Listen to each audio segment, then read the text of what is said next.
오늘은 예수님께서 오늘 사람의 관점, 인간의 관점에서 보는 게 아니고 예수님이 오늘 하나님의 관점에서 우리를 보는 내용의 말씀을 던져주시는 거예요.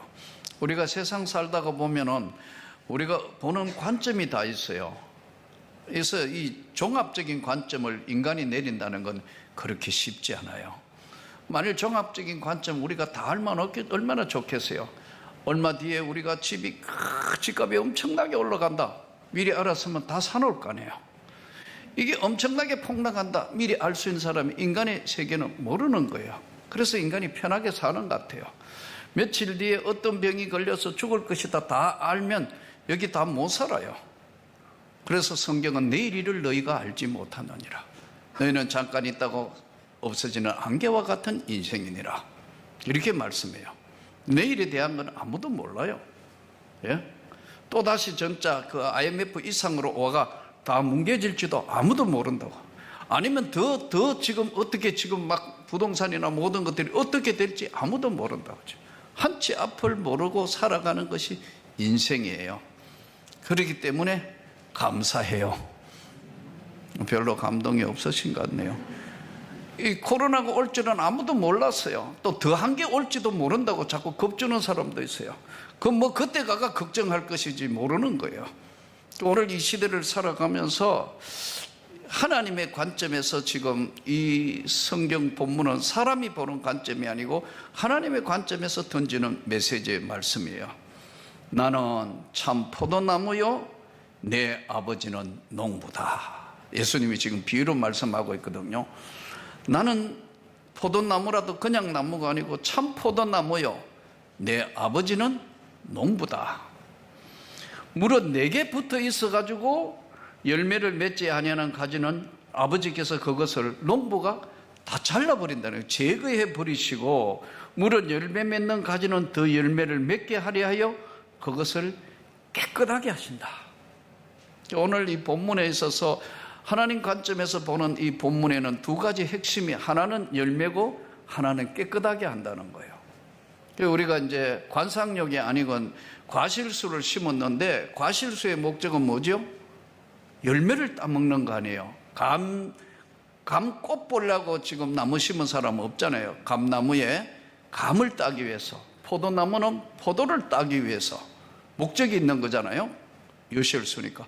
사과나무는 사과를 따기 위해서 열매를 맺는 걸 가지는 거 아니에요. 내 아버지는 농부다.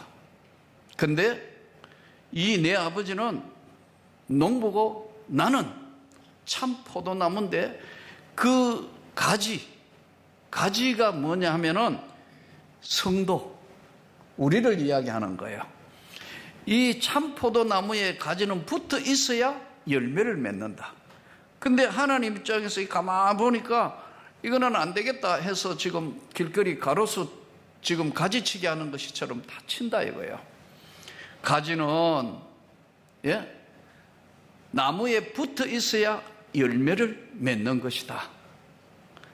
나는 포도나무요, 너희는 가지라. 그가 내 안에, 내가 그 안에 거하면 사람이 열매를 많이 맺나니 나를 떠나서는 너희가 아무것도 할 수 없다.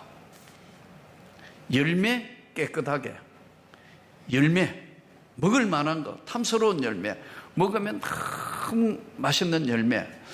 밀감나무도 여러분 시고 못 먹는 게 있더라고요. 난 제주도 건 다 좋은 줄 알았어. 근데 어떤 건 먹어보니까 이거 안 먹는 게 좋을 건데 하고 인상을 콱 쓰면 우리 집 사람은 아깝다고 다 먹으라 그래요. 근데 이게 지금 먹을 수가 너무 쓰니까. 근데 어떤 거는 먹으면 작은데도 너무너무 달고 맛있는 게 있어요. 이 바로 가지에 붙어 있어서 좋은 열매를 맺어야 된다는 거죠. 핵심은. 그래서 열매 깨끗한다는 것은 가지치기 하는 거 아니에요. 왜 가지치기 한다고 그러죠? 성경에는 쓸데없는 영양분이 딴 데 안 가도록 다 잘라가지고 열매를 더 잘 맺게 하기 위해서 가지치기를 한다는 거죠. 가지치기. 사람 우리 머리도 이거 터벅한 머리보다 가지치기 하고 나면 훨씬 낫잖아요. 어때요? 여자분들은 스트레스 받으니까 다 미장원에 가는 것 같아요. 그래서 이제 머리를 뭐 새로 해가 오면은 또 기분이 좋아지고 이렇게 변화가 되더라고요. 가지, 열매, 깨끗. 이 열매를 맺으려 하면은 깨끗하게 가지치기를 하는데 이 가지는 바로 참 포도나무에 붙어 있어야 한다는 거죠. 어때요? 오늘 예수님 하시는 말씀이 너희가 나를 떠나서는 아무것도 할 수가 없다. 근데 예수님을 떠나서도 무엇이든지 할 수 있다고 생각한다는 거예요. 내 아버지는 농부라는 거예요. 농부가 주인이잖아요. 나무 보고 안 되는 가지는 다 잘라버리고, 이 잘른 나무는 어떻게 해요? 불쏘시개로, 그냥 농촌에 불쏘시개로 집어서 다 마르면은 불쏘시개 쓰신다는 거죠. 우리가 사는 세상에 오늘 예수님께서 이 시대를 살아가는 우리에게 던지는 이 메시지는 참 포도나무에 가지로서 우리가 붙어 있어야 된다는 거예요. 붙어 있어야 된다. 우리 앞집에 아저씨가 참 재밌는 아저씨가 있어요. 이 아저씨가요, 혼자 사는 분이에요. 돈이 너무너무 많아요. 뭐 정확하게 남의 재산이라 모르겠는데 하여튼 은행의 지점장이 끄뻑 죽어볼 정도로 그냥 어마어마한 돈을 가지고 있어요. 그랬더니요, 그 아저씨는 혼자 사는 분이에요. 아내도 없고 자식도 없어요. 그 서로 마주보고 있잖아요. 근데 이 아저씨 참 인사도 잘하고 서로 보면 다 안녕하세요, 안녕하세요. 속으로 언젠가는 전도해야 되는데, 언젠가는 전도해야 되겠다, 그런 생각하는데 어느 날 갑자기 그때부터는 문 열다가 나만 보면 뭐야 하고 문 닫아버려요. 왜 이럴까요? 우리가 앰뷸런스에 실리가 가는 걸 본 거예요. 119로 우리 집 사람이 가고 그 다음에 내가 가고 하니까요, 이게 무슨 일인가 보고 난 뒤에 코로나구나. 그래서 겁을 먹어가지고 지금 나는 2달 지금 10일이나 지냈어요. 그래도요, 문 열다가 보면 얼른 닫아보고 안으로 들어갑니다. 그리고 아파트에 걷다가 이렇게 마주하다가 이렇게 오면 저쪽에서 오다가 저쪽으로 건너가가 가요. 여러분 웃지만 사실은 이게 그 완치자 뭐 하고 나면 아무것도 아닌데도 이만큼 공포감을 가지고 있어요. 예. 전도해야 되는데 큰일 났어요. 계속 지금 나도 저쪽으로 도망가고. 야, 그래서 참 보면서 이분이 참 그렇게 재력도 많고 모든 걸 다 가지고 있는데 혼자 살잖아요. 우리가 사는 세상에 과연 이 소유하고 있는 소유가 우선인가? 아니면 이 땅에 사는 삶의 생존이 우선인가? 소유인가 생존인가? 이 사실은 예수님 말씀을 그대로 이야기하자면 우리가 이 삶이 주님 앞에 딱 붙어 있을 때 사실 예수 믿는 우리에게는 풍성한 삶이 있는 거예요. 예? 예수 그리스도의 구원자를 모르니까 이런 결론이 나오는 거거든요. 교회사에 보면은 여러분, 우리는 일반 사람들이 잘 모르지만 성자라 취급받는 사람들이 여러 명 있어요. 중세에 성 프란체스코, 또 이제 성 베네딕토, 성 안토니, 이런 사람들이 교회사에 나오는 성자들입니다. 성스러운 사람들. 근데 이분들은 또 대부분이요, 어마어마한 부자들이었어요. 우리가 상상할 수 없는 어마어마한 부자라고요. 특히 성 안토니 이런 사람들은요, 이 사람이 젊은 날 20대에 아버지가 돌아가면서 세상을 떠나며 어마어마한 유산을 받았어요. 모든 사람들이 깜짝 놀랄 어마어마한 유산을 받았는데 이 사람이 어느 날 성경을 읽습니다. 성경을 읽다가 마태복음 19장에 와가 부딪혀 오는 거예요. 그 마태복음 19장에는 뭐냐면 부자 청년과 예수님이 대화하는 장면이 나와요. 예수님께 그러잖아요. 선한 선생이여, 내가 어떻게 해야 영생을 얻습니까? 이렇게 묻잖아요. 그러니까 계명을 지켜라. 계명은요, 어려서부터 다 지켰습니다. 그러면 얼마나 열심히 나름대로는 살아왔는가 하는 것이 증명되잖아요. 근데 예수님이 결정적인 이야기를 합니다. 내게 한 가지 꼭 필요한 게 있는데 뭐예요? 너는 네가 가지고 있는 걸 다 팔아 가난한 자에게 주고 너는 나를 따르라. 그러니까 마태복음 19장에는 이렇게 나옵니다. 그 부자 청년이 근심하며 떠나니라, 이렇게 나와 있어요.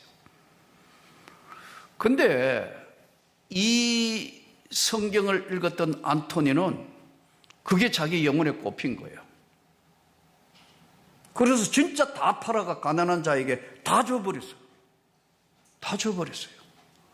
그리고 토굴에 들어가서 이제 밀가루, 소금, 뭐 조금 이런 거 하고 수도하면서 기도하며 평생을 살았습니다.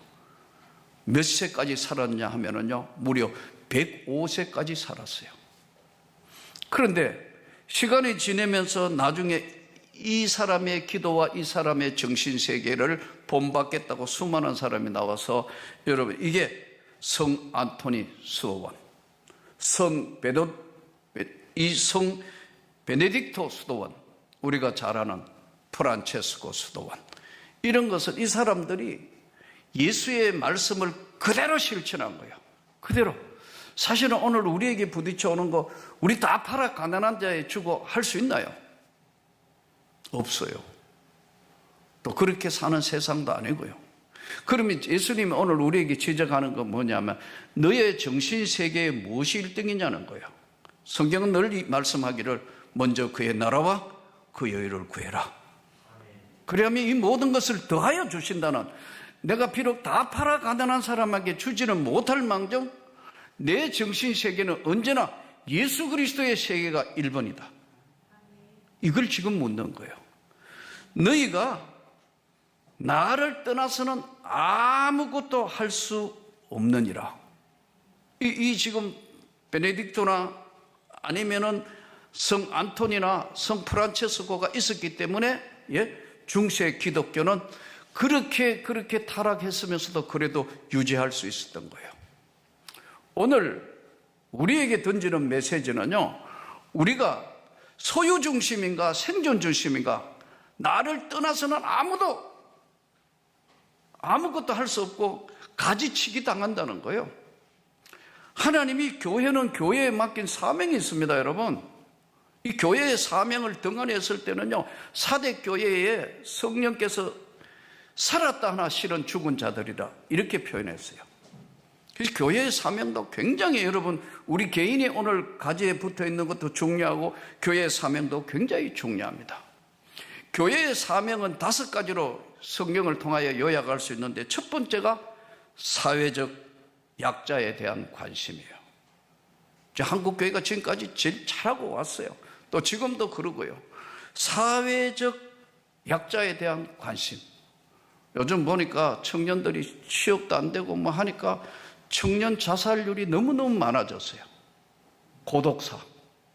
이게 한 해 보니까 2013년 530몇 명에서 점점 많아져요. 우리가 사회적인 약자에 대한 교회가 관심을 가지고 나누지 않으면은 교회의 본질적인 사명이 흔들리는 거예요. 아멘. 이게 성경적인 지금 교회로서의 우리가 예수님 오늘 말씀대로 나를 떠나서는 아무것도 할 수 없다. 열매가 뭐냐는 거예요. 열매가 무엇이냐? 두 번째는 선교적 관심입니다. 영혼 구원에 대해서 교회가 목말라 하고 있고, 선교적 관심에 이 어떤 관심을 가지고 있느냐? 대단히 중요하다. 땅끝까지 가서 내 복음을 전해라. 때를 얻든지 못 얻든지 너희는 이 복음을 전파하라. 예수님의 지상 명령이에요. 이게 여러분 어렵다고 뭐 한다 못 한다는 것이 아니에요. 나는 여러분 모두가 선교에 동참하기를 축복합니다. 여러분의 가정이나 교회에 선교하지 아니하거나 할 때는요, 이 주신 복도 거둘 수도 있어요.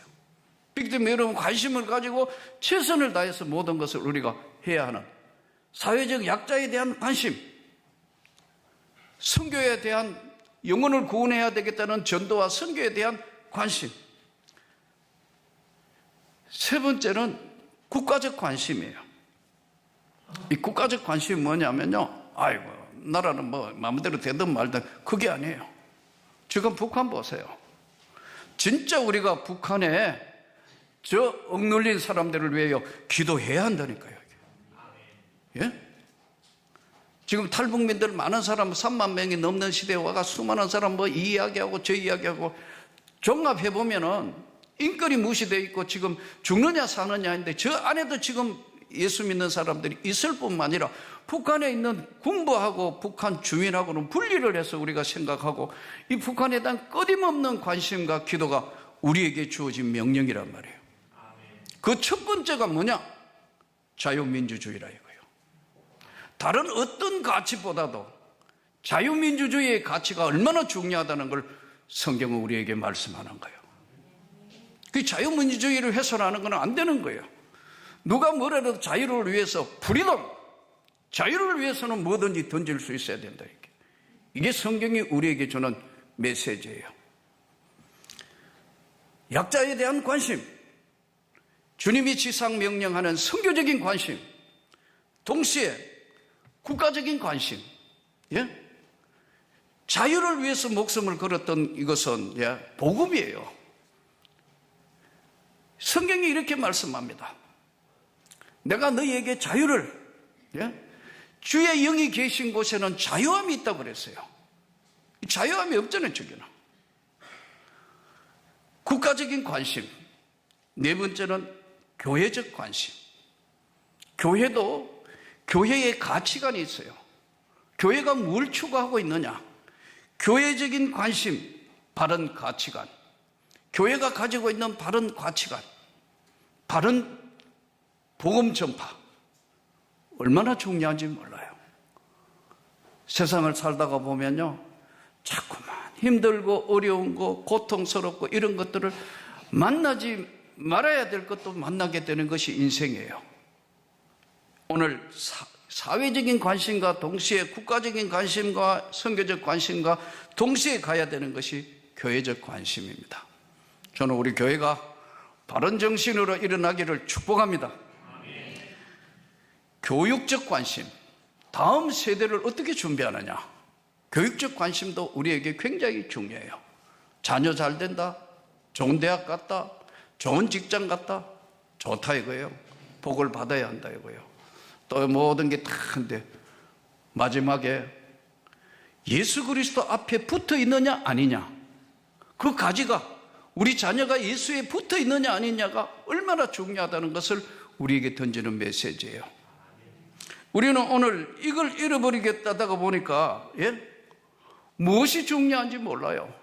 아까 말씀 성 안토니오나 이런 사람들 그 다음에 베네딕토 프란체스코 이런 사람이 성자가 된 건 간단해요. 하나님 말씀을 그대로 실천한 거예요. 우리는 그렇게는 못하더라도 분명하게 1번이 바로 그의 나라와 그의 의를 구한다는 1번이 확실하게 내 영혼에 자리 잡고 있을 때만 가치관이, 인생의 삶의 목적이 주어지는 거고 축복이 주어지는 거예요. 그렇게 안 살고 그렇게 잊어버리고 사는 세상에 우리가 살다가 보니까 자꾸 혼탁하게 섞이고 그래요. 하지 말아야 될 인생들이 나오니까요. 역사에 나폴레옹, 유럽의 프랑스는 영웅인지 몰라도요, 수많은 사람 전쟁해가 죽었어요. 왜요? 없는 사람이 그가 혁명, 하나는 혁명가로 되고 하나는 성자가 됐다고. 또 없애야 될 히틀러 나오니까요, 온 유럽과 전 세계 2차 대전이 일어났어요. 얼마나 비참한 것들이, 수많은 사람들이 죽었어요. 사랑하는 성도 여러분, 오늘 우리가 예수 정신을 잊지 말기를 축복합니다. 연약한 자를 돌보고 선교적이고 사회적인, 또 그리고 우리가 교육적인 교회적인 관심에서 벗어나면 안 되는 거예요. 사람이 살다가 보면 힘들고 어려우면 무엇이 참된 것인가를 구분할 수가 없어요. 헷갈린다는 거예요. 생활이 그대를 속일지라도 슬퍼하거나 노하지 말라. 이 헷갈리는 세상에 살면서 기준줄이 없어가지고 오늘 예수님이 하나님의 관점에서 말씀하는 거예요. 너희가 나를 떠나서는 아무것도 할 수 없다. 가진 것 같았지만 그건 아무것도 아니다는 거예요. 수요 예배 때도 제가 잠시 말씀드렸지만 제가 젊은 날 읽었던 겨루기의 25시라는 책이 있어요. 이 내용들은 우리가 소설을 읽으신 분들은 있는데 25시는 인간에게 있는 시간이 아니잖아요. 인간에게는 24시간밖에 없어요. 그런데 25시 겨루기가 쓴 그 책에는 내용이 참 슬픈 이야기예요. 농부였던 모리처, 그리고 그 아내였던 수잔나, 루마니아의 작가인데 편안하게 농부로 사는데 누가 이 모리처를 유대인이라고 해서 모함을 해가. 그 당시에 유럽에는 유대인이면 다 수용소에 잡아간 상태였으니까 독일 수용소에 잡혀갔다가 그 다음에는 이게 이제 또 그 탈출하게 돼가 폴란드 수용소에 갔다가 나중에는요 또 연합군 수용소에 가는 참 기막힌 인생에 이럴 수가 있나 할 정도로 불행한 삶을 삽니다.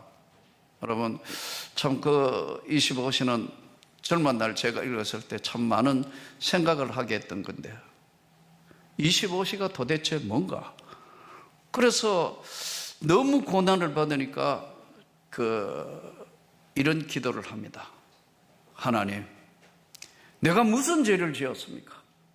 내가 무슨 죄가 많습니까? 내가 흙과 더불어 살고 사랑하는 아내와 자식 더불어 농사짓고 가축 키우고 이게 이렇게 사는 것, 이게 작은 소망이 무슨 내가 죄를 지었습니까? 내가 감당할 수 없는 왜 그 십자가를 나에게 주시는 겁니까? 그의 기도가 그래요. 근데 마지막에 결국은 이제 참 이 모리처가 고향으로 돌아오는데 돌아와 보니까 그렇게 사랑했던 수잔나 아내, 다른 사람하고 결혼해가지고 이제 아이를 낳았다. 자기가 모르는 아이를. 그래서 이제 그 둘이가 이제 만나가 막 포옹하면은데 나중에 이제 또 전쟁터로 끌려가게 돼요. 근데 그 자기의 기막힌 인생 삶을 지금 돌아보는데, 사진을 찍는다고. 사진 찍는 이제 사람이 이 모리처를 이제 많은 사람들에게 홍보하기 위해서 웃어요. 모리처는 웃을 수가 없어요. 지금 눈물을 흘리면서 자기 인생을 생각하니까 너무 힘들어 울 수밖에 없는데 웃어요. 여러분 표정은 왜 그래요? 우리가 웃을 분위기가 아닌데 우리 보고 억지로 웃으라 하면 억지로 웃는 웃음이 얼마나 힘들겠어요? 웃어 하는데 그 사진을 찍는다고. 25시는요 우리 인간의 시간이 아니에요. 25시는 어떤 사람에게는 절망의 시간이고 고통의 시간이고 죽음의 시간이에요. 근데 오늘 이 본문대로 그대로 하면은 이 25시는 예수의 신의 시간이고 하나님의 영역의 시간이고 다시 시작하는 시간이 될 수 있는 거예요. 이 메시지가 그걸 주는 거예요. 그래서 참 많은 25시 그렇구나. 어떤 사람에게는 절망과 고통과 죽음의 시간이지만 예수로 거듭난 사람에게는 새로 출발하는 시간이 될 수 있다. 오늘 예수님 말씀이 나를 떠나서는 아무것도 할 수 없다는 주의 말씀을 바꿔 이야기하면 주 안에 있으면 모든 것을 할 수 있다. 이 어려운 시대에 살아가면서 또 이 한 주간을 신의 시간, 하나님의 시간 안에 저와 여러분이 강건해지고 그 하나님의 뜻을 받들어서 하나님의 영광을 위하여 이 한 주간도 승리하며 사시기를 주 예수 이름으로 축복합니다. 이 시간에 우리 한번 기도합시다. 하나님,